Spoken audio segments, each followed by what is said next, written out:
A fantastic underrated psychological horror game which you might have heard of before is At Dead of Night. The name might not roll very nicely on the tongue, but unlike the name and the nature of the game being a live-action game, it is an astounding game with a brilliant story behind it.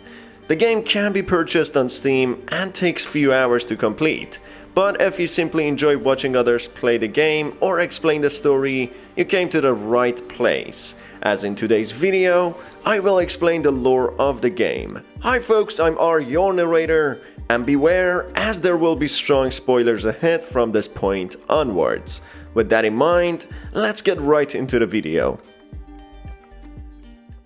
At Dead of Night is developed by Baggy Cat Limited, a relatively indie company which has released the game for Macintosh and PC at the moment. The game is described as a part horror film, part horror game, and part ghost hunt. It is a live-action game with elements of animation, creating a truly unique experience. I have played many live-action video games before, Erica being the most recent one, which mainly felt like a low-budget movie. But objectively, At Dead of Night is much superior compared to many other live-action self-proclaimed games. At Dead of Night actually feels like a game this time. The gameplay delivers a similar experience to other games such as PT, the first chapters of Resident Evil 7, and some other games where an antagonist is always around the corner of claustrophobic corridors with you as the protagonist, trying to evade it. There are of course some other elements involved to make the gameplay feel much more fresh, and mainly, the lore makes the game very interesting, which is what we will focus on today. To summarize the premise of the game, players assume the role of a student called Maya, who gets trapped in a remote mansion-like hotel run by a psychopathic antagonist called Jimmy Hall, or his alter ego, Hugo Punch. Jimmy, show them who's boss. The very first sequence of the game introduces us to this mansion-like hotel, with voices of people being heard calling the name Jimmy and a long, dulling segment of an instrument labeled as the ghost and spirit voice receiver. We can already make some speculations at this point that this mansion is haunted, and the instrument, well, it's self-explanatory to what it is. Soon we are introduced to Maya, our protagonist who gets instructed by her friend Hannah over the phone to check in the mansion-like hotel up the road. Maya was left behind by her friends who lost sight of her. We later discover this group intended to attend a local music festival, and that is why they are here. Maya enters this hotel called the Seaview Hotel, belonging to a person called Jimmy Hall. Maya is greeted at the reception by the owner himself, Jimmy.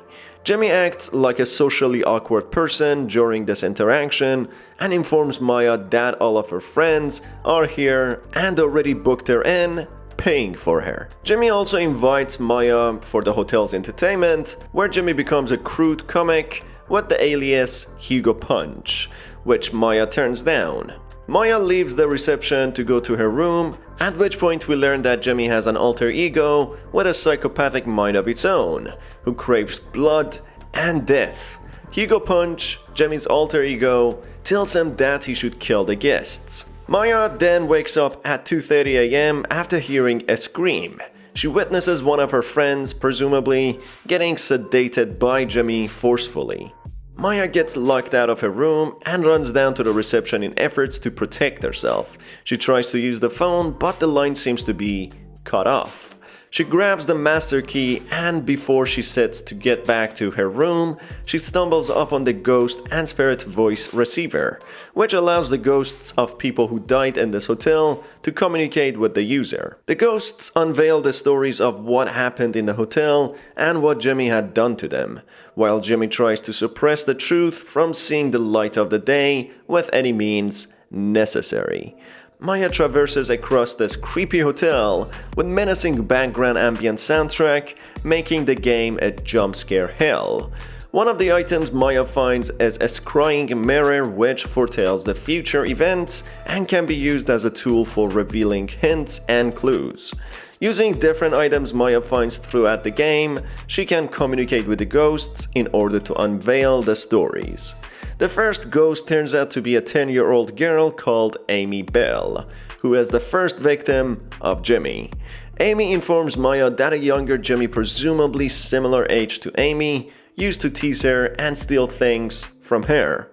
At one point, he steals her teddy bear but eventually returns it to Amy. Then he takes his pranks to a level further and sets Amy's teddy bear on fire using turpentine and a lighter. Amy, still holding the toy, burns her hands in the process. Jimmy then gives Amy whiskey, calling it a sort of medicine to numb the pain of her burnt hands. This leads to Amy getting intoxicated and jumping down the stairs to her death. Therefore, Jimmy was indirectly responsible for Amy's death. Not much later, we learn about Jimmy's next victim, Dr. Bose. He was a clinical psychiatrist who gets called by Jimmy's mother, Rose, to visit Jimmy and help him mentally. Dr. Bose unveils some more information about Jimmy, that he had twisted imagination and that Jimmy was mentally unstable. Dr. Bose continues that Jimmy had an obsession with killing animals in his youth. Jimmy then starts to seem to be interested in cooking. Dr. Bose encourages him to create a sense of empathy for him, but instead, Jimmy puts broken pieces of glass inside a sandwich and offers it to Mr. Bose. Dr. Bose keeps a cloth containing blood from his mouth as evidence to show to the police of what Jimmy had done. Dr. Bose then decides to administer diazepam, a type of drug usually used for people who suffer from seizures, to calm him. But Jimmy refuses to take the drugs and falsely accuses Dr. Bose of being violent and using a wooden paddle to beat him. This further is more stretched by Jimmy, who researches and finds a story of staff who violently abused children. Rose then reports Dr. Bose to the police, which ends up with him losing his job and having a bad reputation. This leaves Dr. Bose with one option only: to take his own life. Dr. Bose hangs himself, throwing the end of the rope inside a moving elevator. Truly a gruesome way to die. Soon we learn about Jimmy's next victim, Harvey, who ran the hotel prior to Jimmy. Harvey was always suspicious of Jimmy and didn't trust him. He was the one who pleaded with Rose not to believe Jimmy about his accusations against the doctor. Harvey continues that Jimmy had copied a story from newspaper which he used to accuse Dr. Bose. The story he fabricated against Dr. Bose was identical to a story he cut out from newspaper and kept in his scrapbook. Harvey tries to confront Jimmy, which in response, Jimmy only laughs. Jimmy then sets a target on his next victim by setting up different traps for Harvey. His first trap almost kills Harvey, fiddling with Harvey's electric heater. In anger, Harvey destroys Jimmy's TV and game consoles in his room when he's not present. This only makes Jimmy worse and makes him retaliate by shooting an arrow at Harvey's leg. Harvey then locks Jimmy in the basement of the hotel for a bit, which makes Harvey lash out by causing a fire from the basement.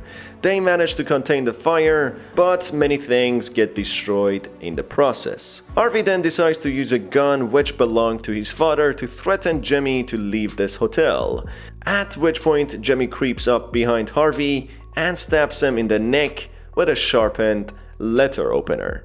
It is said that the letter openers are not sharp and are only used for opening letters, but Jimmy was always one step ahead and sharpened it, which becomes clear to why he didn't use a typical knife later in the game. The next ghost is no other than Rose Hall, the mother of Jimmy Hall. We see Rose explaining to the police that Jimmy had only used a letter opener against an armed Harvey, that Jimmy used the letter opener in self-defense and didn't realize it would kill Harvey. Therefore, this explains to why Jimmy didn't use any other typical knife. He wanted it to look like a self-defense situation. After being questioned and released by the police, Jimmy gets back to the hotel and starts helping Rose in running the hotel. Meanwhile, Jimmy organizes a comedy show going by the stage name Hugo Punch, a sociopathic comic with no filter. His comedy gigs prove to be successful, which bring in a lot more guests. But soon later, he starts shouting at himself and staring at mirrors and breaking them. When questioned about his actions, he would insist that he doesn't remember doing any of that. Jimmy slowly starts showing signs of losing the sense of himself, becoming more of his stage character, Hugo Punch. In one of his comedy nights, he starts insulting the audience, to which the audience starts booing him. One of the guests directly criticizes Jimmy, and in retaliation, Jimmy locks her up in a room. Rose finds the guest and lets her loose. She doesn't press any charges, but instead talks to the media, which snowballs to the point of no one attending Jimmy's comedy nights anymore. It soon becomes clear that Jimmy struggles with dissociative personality disorder. He becomes depressed after what he had done to the guest and tries to fight his alter ego, Hugo Punch. But as he realizes that he can't, and that he's fading away slowly, losing control over his own conscience, he tries to take his own life, which he fails at. Therefore, we find out that Jimmy wasn't inherently evil, it was his alter ego, who he called Hugo Punch, who was doing all the bad things. We then learn about the great Hugo, a magician who bought the hotel and married his assistant, Rose Hall, mother of Jimmy. Hugo Hall, Jimmy's father, turns out to be an unstable man who started beating Jimmy since he was born for 2 years. During one of Jimmy's beating sessions, Rose hits Hugo with a baseball bat, killing him right in front of the baby Jimmy. The constant mental and physical abuse on top of witnessing his father's death gives rise to a sociopathic alter ego, whom Jimmy calls Hugo Punch.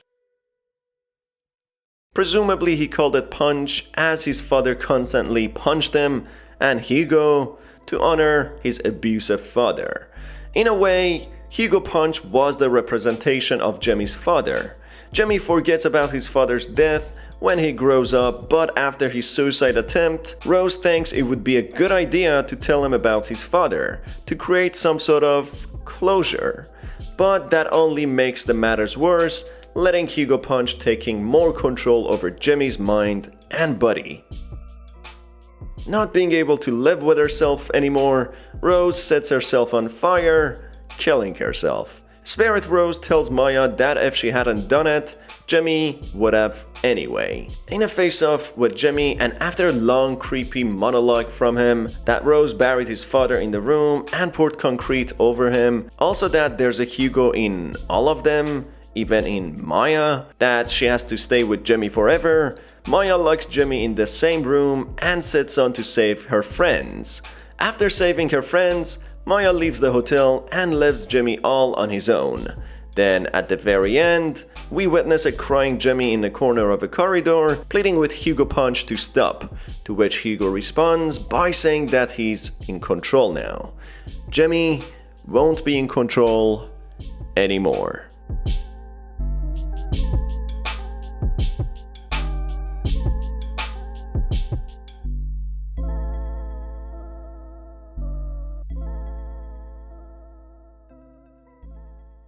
And that about does it for this video, folks. The ending of the game was a little abrupt and rose some questions to what will happen to Jimmy, how did all of the sedated friends manage to escape, and why did Jimmy mention that Maya has darkness within her too? Maybe a sequel would answer all of these questions. Stay tuned by hitting the subscribe button and the notification bell, as I will make a follow-up video tomorrow theorizing about the ending of At Dead of Night. Thanks for watching the video, folks. It's been your host R. Till the next time, have a fantastic day.